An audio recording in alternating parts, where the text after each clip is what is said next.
Good morning, everyone. Happy to see you at Friends Church this morning. Hey, it's freezing outside. Why not be in here? Hey, I want you to introduce you to Tamina Osborne. Tamina has been a part of our community now for I can't believe it, 13 years. 13 years, yeah. And just this past summer, actually, it was toward the end of the summer. I remember the message was called Belonging. Okay. Or something about belonging. I can't remember the full title. It was Okay, end of August. Okay, so after a message that we had done here, Tamina wrote Vince and I an email, and she described something that's been going on in her spiritual journey, and the email was beautiful. But a couple pages long. and by the way, we love hearing from you and what's going on in your spiritual journey. Never hesitate. Write it down. Send us a note. Tell us what's going on. But Tamina sent this email, and I knew things were stirring in her. And I asked her, I set up a meeting with her.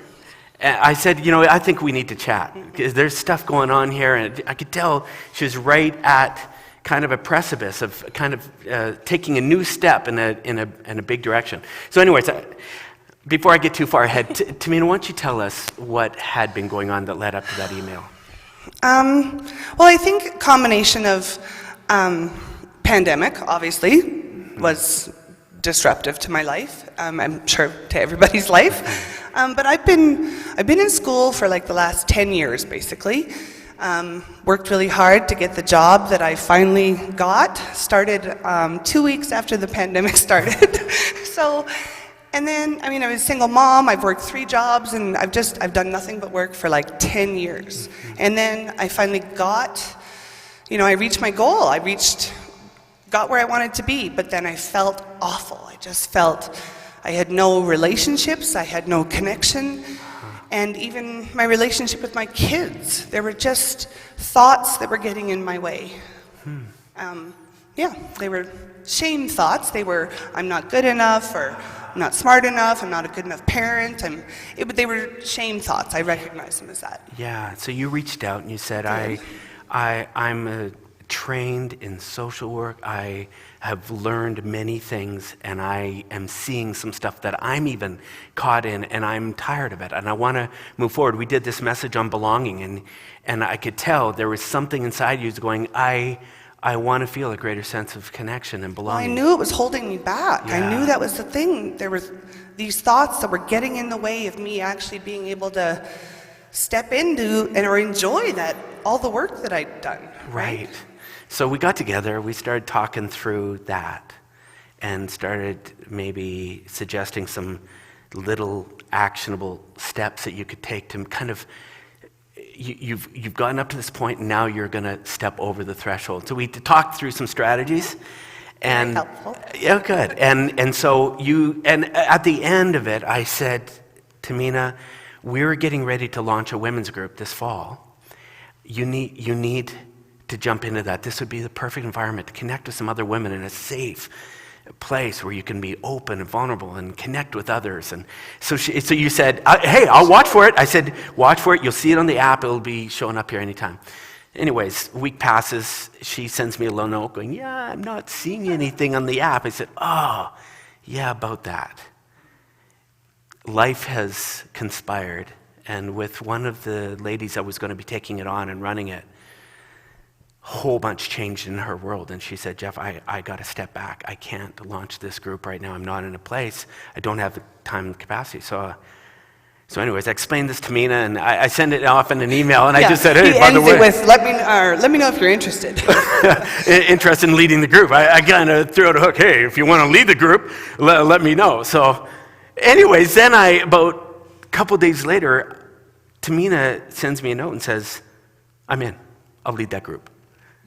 So like I almost fell off my chair, but you had some stuff already kind of going through your mind. Maybe just share a little bit. Well, like I said, I recognized that those thoughts were shame thoughts, right? That it was just that I am not meeting some unknown expectation that it's just those thoughts getting in my way. So I do a deep dive into Brene Brown's stuff because go to the expert.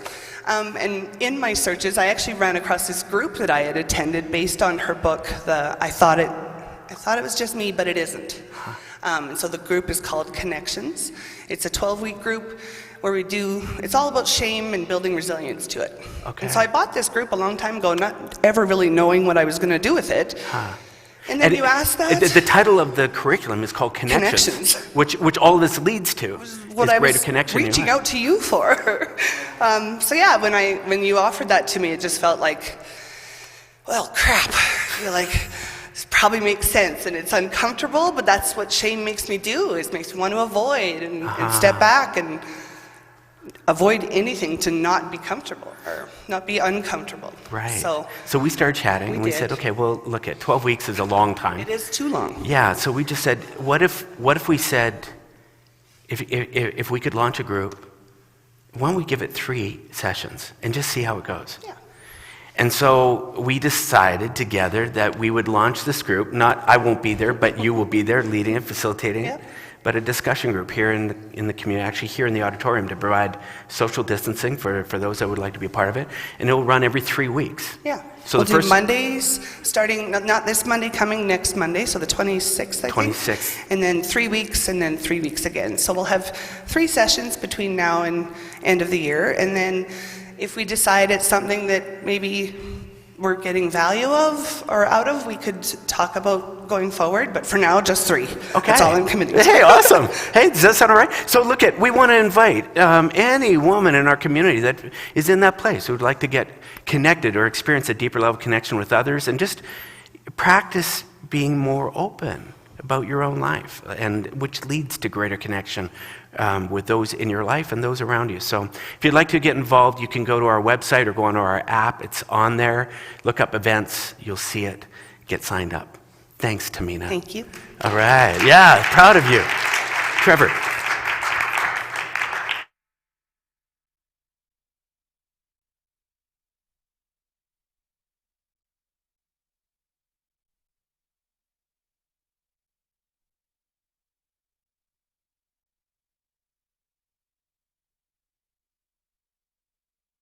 Pandemic perks. I don't know if you found any yet. We are cleaner than we've ever been at my house. I hope your house is the same nowadays. Good morning, I'm Trevor. And I'm really proud to come up to you and say what your money does for us. You know, we talk about, charitable giving, and I'm part of that team, and that's a great team. But what it allows for Friends Church is to have a voice in the world. We have a voice. And the voice doesn't just stem with us here. It goes out into the world, and especially in this video age, and that is important. You're supporting people here, people around the world, people in other parts of Calgary, some other people who decided it was nice to stay home in front of their fireplace this morning and watch us. That's fine too, right? I do a daily yoga, and I'll never meet my yogi because she's in Texas, so every day I'm kind of posing like this, but she's supporting me. So when you give friends a voice, that's awesome. That's not the Friends story. We're proud that we give you a voice. See, when we talk about a spiritual gym, we talk about building it up so that you guys can go out there and figure, where do I have to step up in the world? Where do I have to lead a course? Damn it, I could feel that shame myself. I'm like, oh, what can I avoid myself this week? Okay, no, where's my voice? When does sometimes my voice have to stay silent so I can let others speak? When do I have to speak up and defend? That is hard to do. And so we come here every week to get a little bit better at it. So your support of Friends Church, thank you. It gives us a voice so that you have a voice, so that we get better in the world, guys. I'm really proud to be part of this church. I hope you are too. Sorry, Jeff. Sorry, guys. All right, that's what happens when I wipe. Next time I can't wipe. It's good to know these things. I'll get my sequence right. You guys have a great morning with Jeff. We're talking about foundational stuff, so what we need to do. Have a great morning. Thanks, Thank you, Jeff. Trevor. Thank you. Thank you. That was beautiful.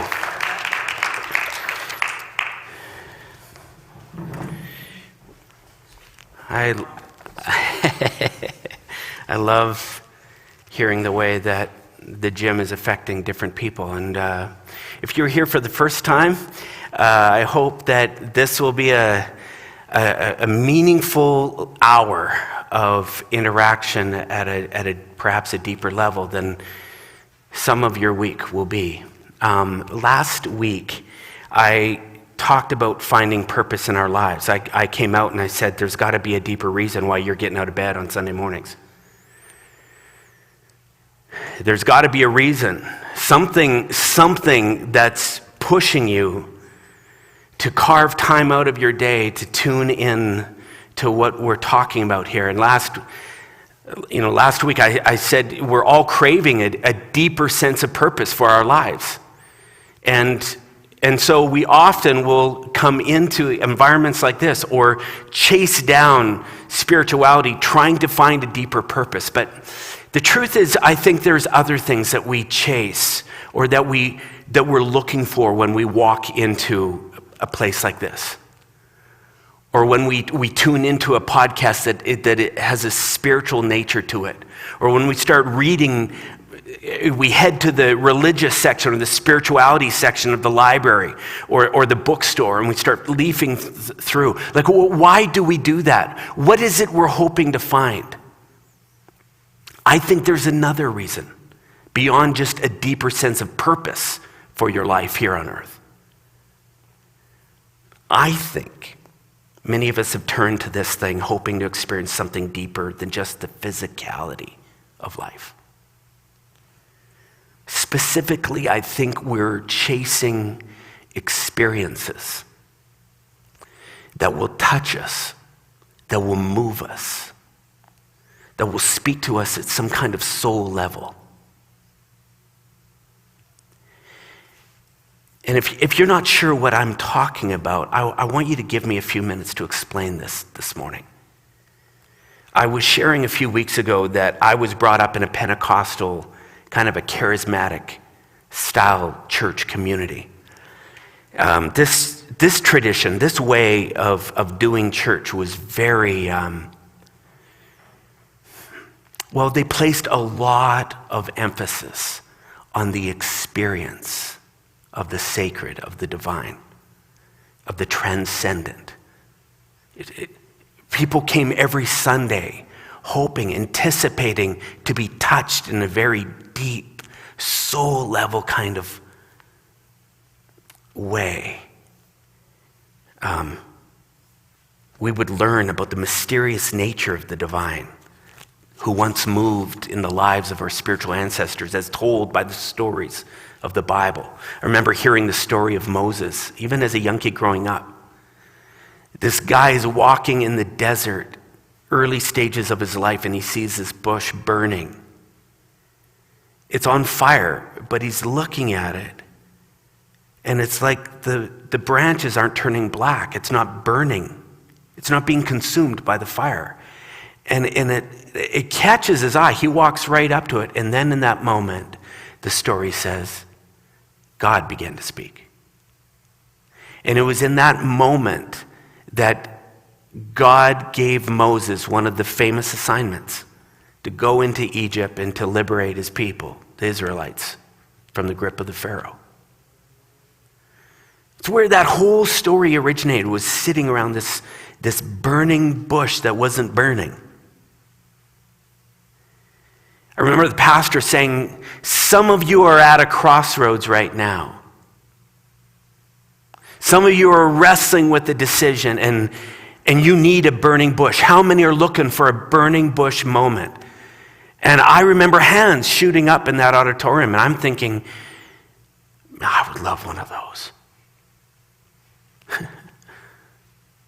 I remember them telling the story of Jacob. That was a wild one, and he wrestles with this stranger one night.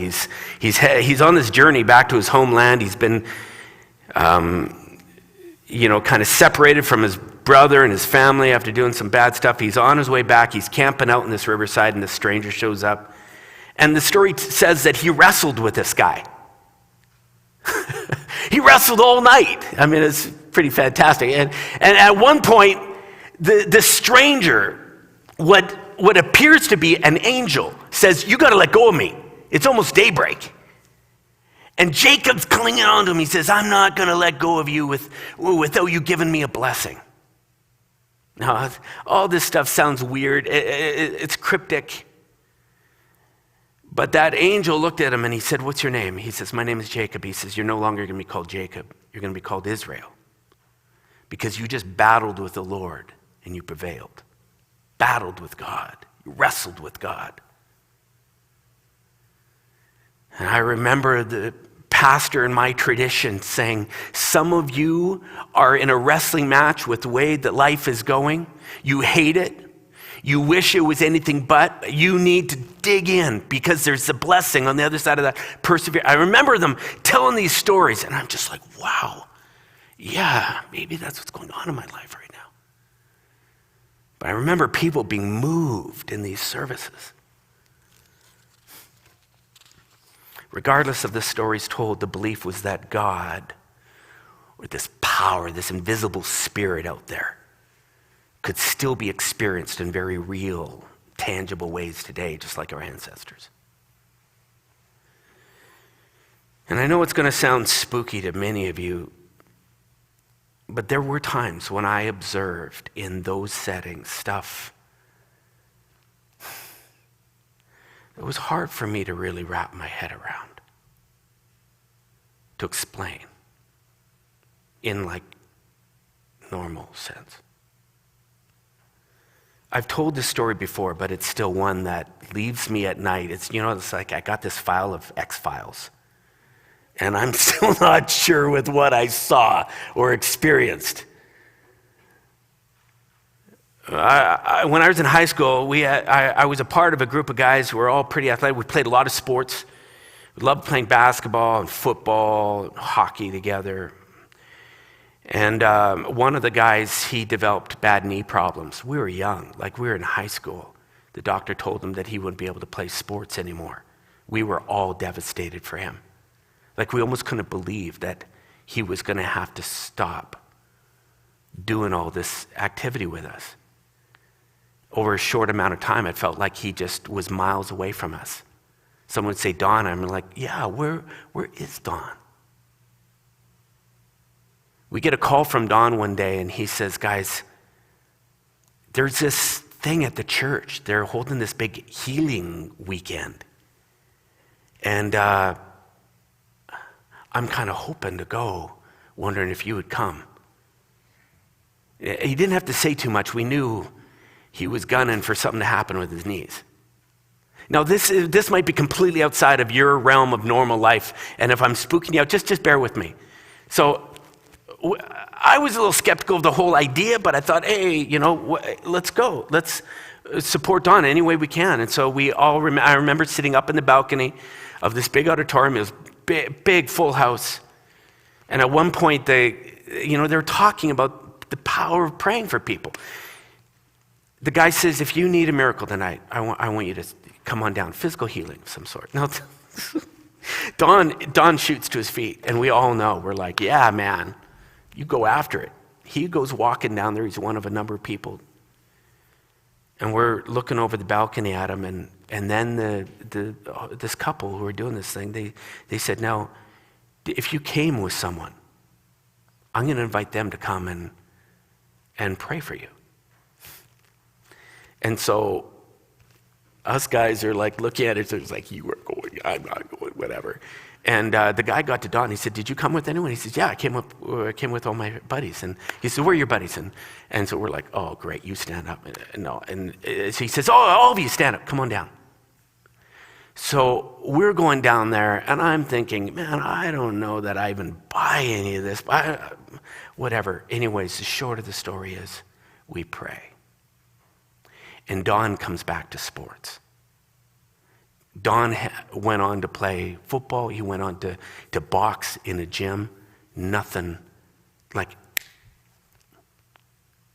Now, say what you want. I know what I saw. I know what happened to Don. X-Files.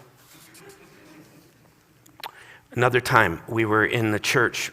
We're part of this big, large gathering of people who came together to experience soulful music like what was happening this morning.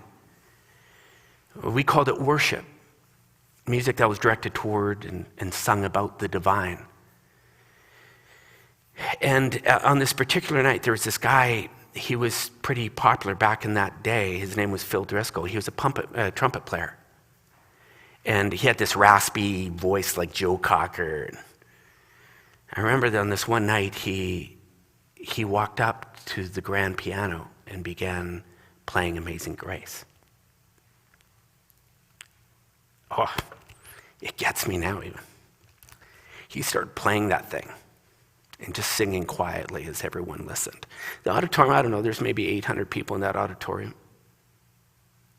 And we're listening as he sang. He had this cool, raspy voice, and he's singing this quiet way. And then he went through the chorus, and then he said, I want you to join me in this verse. And his people began to sing, when we've been there 10,000 years. And the crowd just started singing. And he let off the piano, and all you could hear with these beautiful harmonies in this place just belt. I was looking around, and there's these macho guys that are sitting there, kind of watching.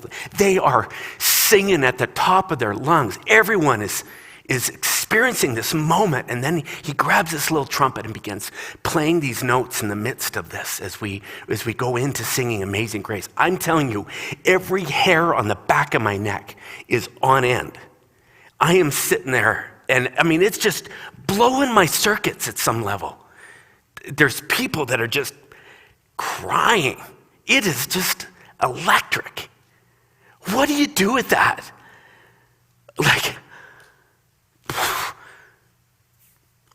One more story. X-Files. I remember looking back at that and just going, whew, coming out of there, people going, that was crazy.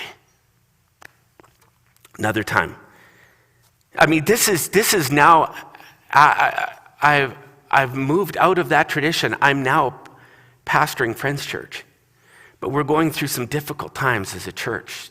Guy that I led the church with, he was stepping off the team, transitioning into a role outside of the church.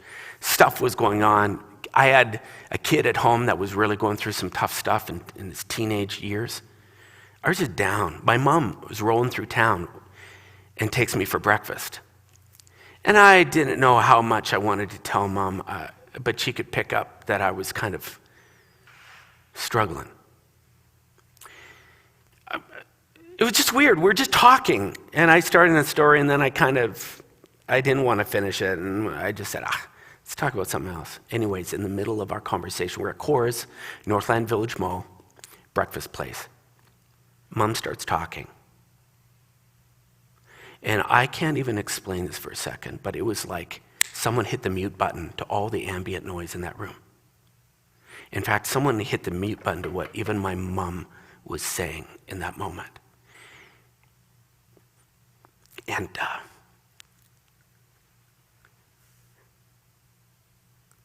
I don't even know how to explain this except that I just felt this big hug. But without knowing, I felt like it was just this force out there wrapping its arms around me. And, at that time I had this very strong personified image of God. I just felt like, and it was a hymn, and it was like this father figure out there for me that just, it was so meaningful for me, but I just felt like he was just smiling at me. I don't even know how long this moment happened, but it's just like I felt the hug, I felt him looking at me, and I just felt this approval. And then it was like, and I don't even know if that lasted like a millisecond or what, but then it was like, you could hear the tinkling of silverware in the background and cooks and waitresses coming around, Mom's back talking, and I was just like, what just happened? But I had this big grin on my face. I just felt amazing. I got up out of that breakfast, not sure what just happened, just knowing that something changed. It's like I had hope. I came home and Kathy was saying, it was breakfast. I said, so great. I wouldn't even known how to describe what had happened. What the heck do I do with an experience like that?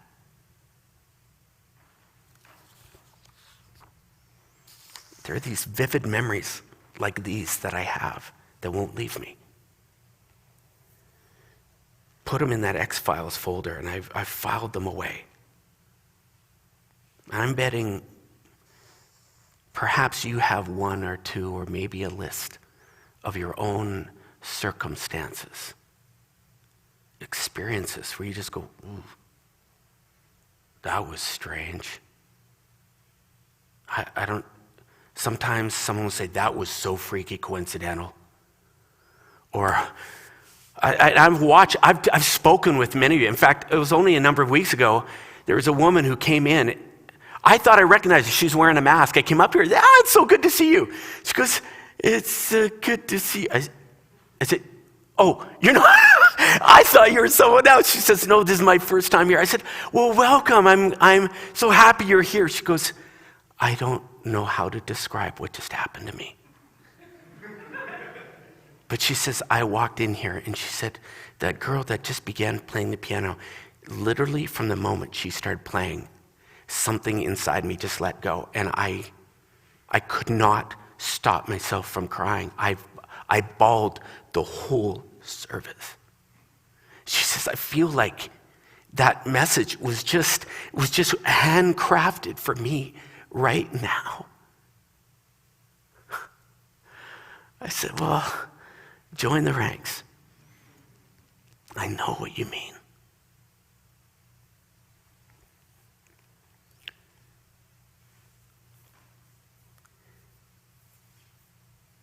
What do you do with these kinds of experiences?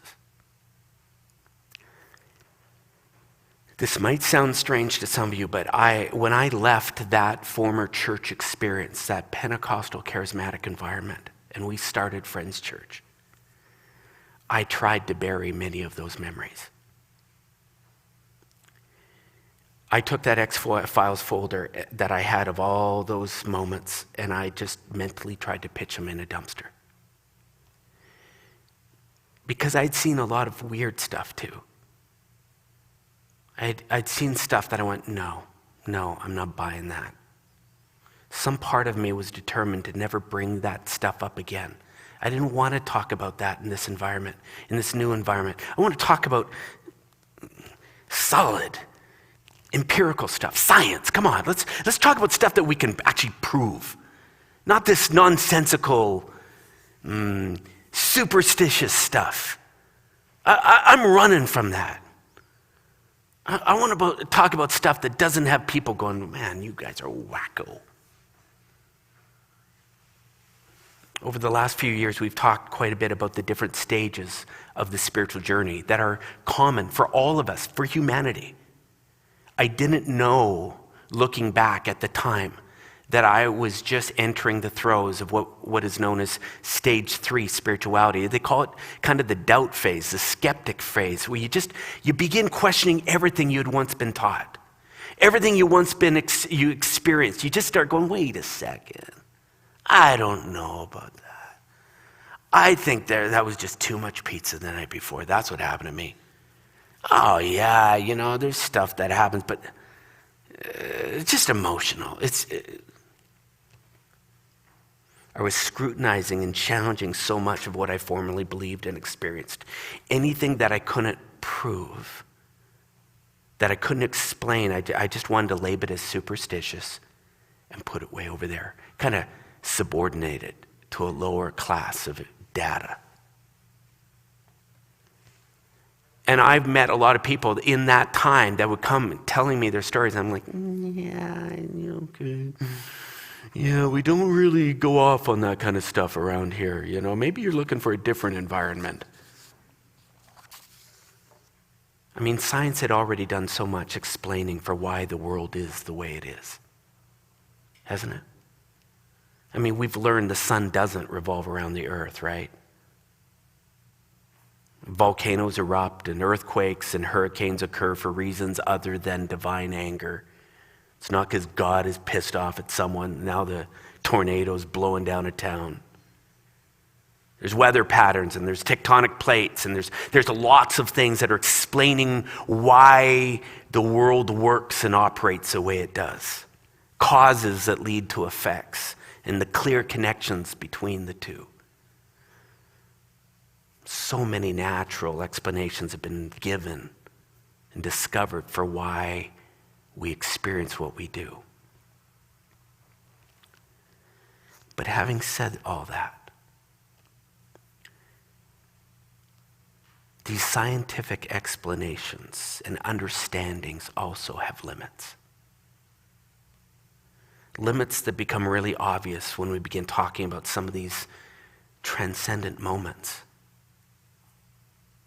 These unexplainable, soul-moving encounters where you're left with your jaw wide open going, what just happened? When you get talking about the more than out there, the life force, the essence. So I'm in the middle of all this wrestling, trying to pitch out as much as I can, wanting to suppress stuff that I'd seen that I still couldn't reconcile. And I began wrestling with something called holism. A lot of authors talking about this recently. And to explain it, like just imagine if scientists were to take your body and spread you out on the big cold stainless steel table and start dissecting you, and they threw your shoulder onto one table and your kidneys, your organs, they start breaking you down and breaking you down and breaking you down till literally they got you so separated into all your parts, down to an atomic level.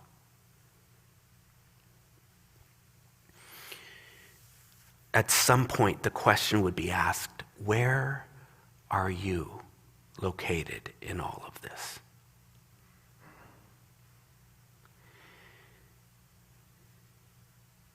Where are you in your body? Well, it seems like a funny question, but you can't be located in any one part of your body.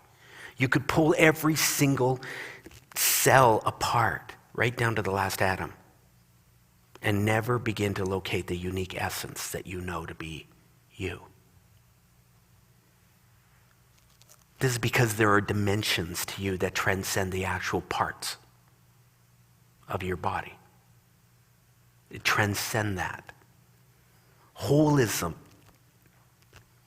is the truth that your consciousness and your personality and your awareness, the thing that makes you, you, it happens when all the parts are assembled. When it's all together, all of a sudden, you show up. It's a miracle. Much like how your identity and all your thoughts and fears and favorite shows on Netflix, the opinions you have of Justin Trudeau, all of it, it can't be detected in your shoulder or your femur or your kidneys. Holism is this living, breathing truth that you, the whole, are more than the sum of your parts. You're more than all of that. It's a sense that there's more going on here that science can't explain. It doesn't have any handles for this. Science does an excellent job. I love this line by Rob Bell. Science does an excellent job of telling me why I don't have a tail. But it can't explain why I find that interesting. Science shines when dealing with parts and pieces, and atoms and cells and electrons and protons, but it doesn't do all that well with soul. I mean, just explain for a second how that particular song moved you. Articulate why you fell in love with that person. Provide the data, if you will, for the manner in which that sunset or that landscape or that piece of art or that conversation with your best friend, explain why those things moved you to tears or made your soul leap inside of you. Explain, show the data for that. You can't. Because there's some things they're beyond our understanding, and science has no way of grappling with that. The further I got into the stage 3 skepticism, the more I began to realize just how much our lived experience of this world is unknown to science. Just how many things cannot be explained. So much of what you and I are rubbing shoulders with, watching, witnessing, feeling, you can't test in a lab. You can't stand over it and measure it and try to repeat it again to build some kind of scientific process around it. No, it captures us. It hijacks us. It pins us down on the floor. And you're sitting there going, what the hell is happening? Yeah.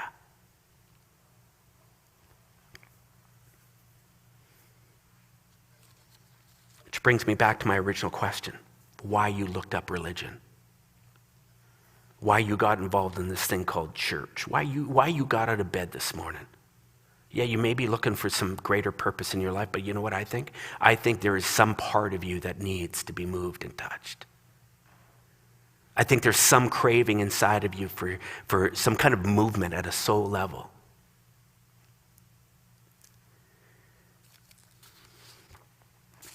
This dimension of our lives that it is hard to really wrap our heads around.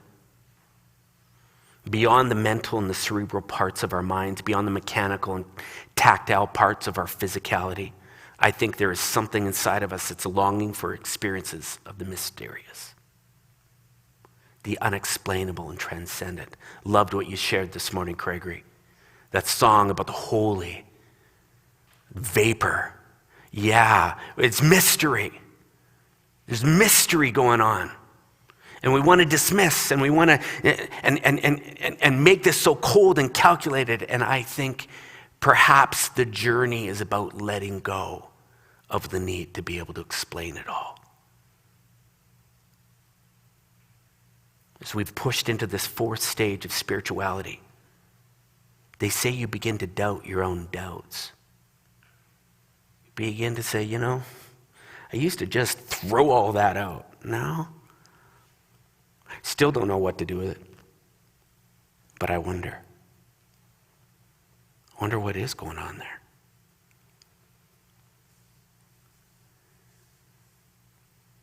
Just embrace it. I don't need to poo-poo someone's experience.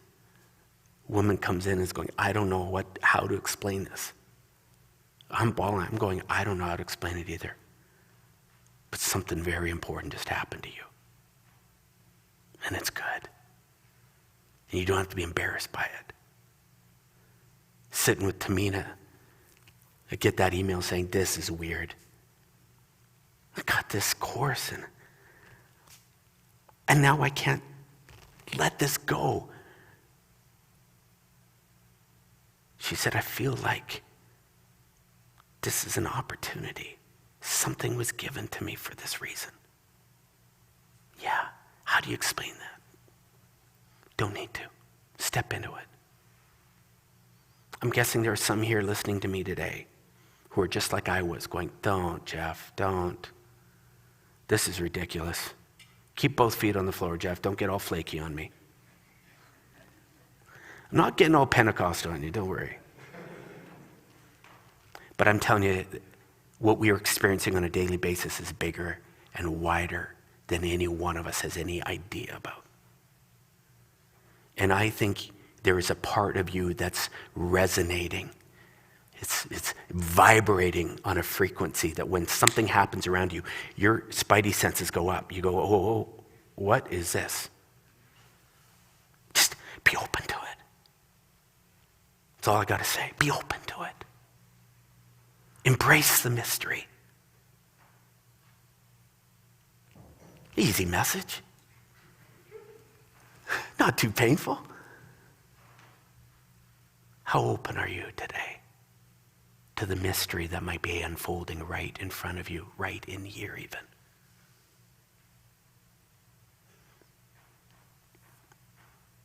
I pray you'll be open this week.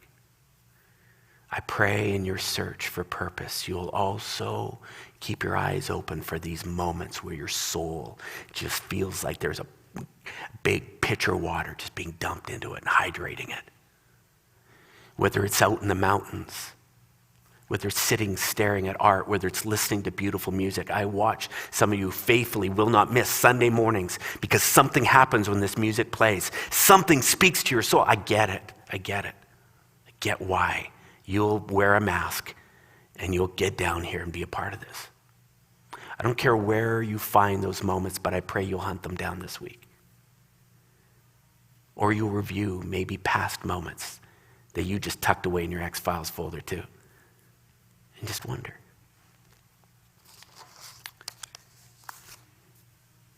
To you out there, the Spirit, the life force, I don't understand you, but I want to tune into your frequency this week. Because I need that reverence humming inside of me too. And I want it. Amen. Have a great week, everyone. We will see you back here next week. We're in for another good one. Get out there, and ladies, like I said, let me just plug a couple things. So women's group, you can go online and sign up for that. But we have a Welcome to Friends session that we're going to hold on November 1st. It's going to be held here again in the auditorium, spatially distanced. If you are new or just maybe feeling like Tamina, wanting to connect in a way, but aren't sure what this whole thing is all about, you want to come out and find out more about Friends Church and meet some other people who are new, get signed up for that too. You'll see that online. All right? Have a great week, everyone. See you back here next week.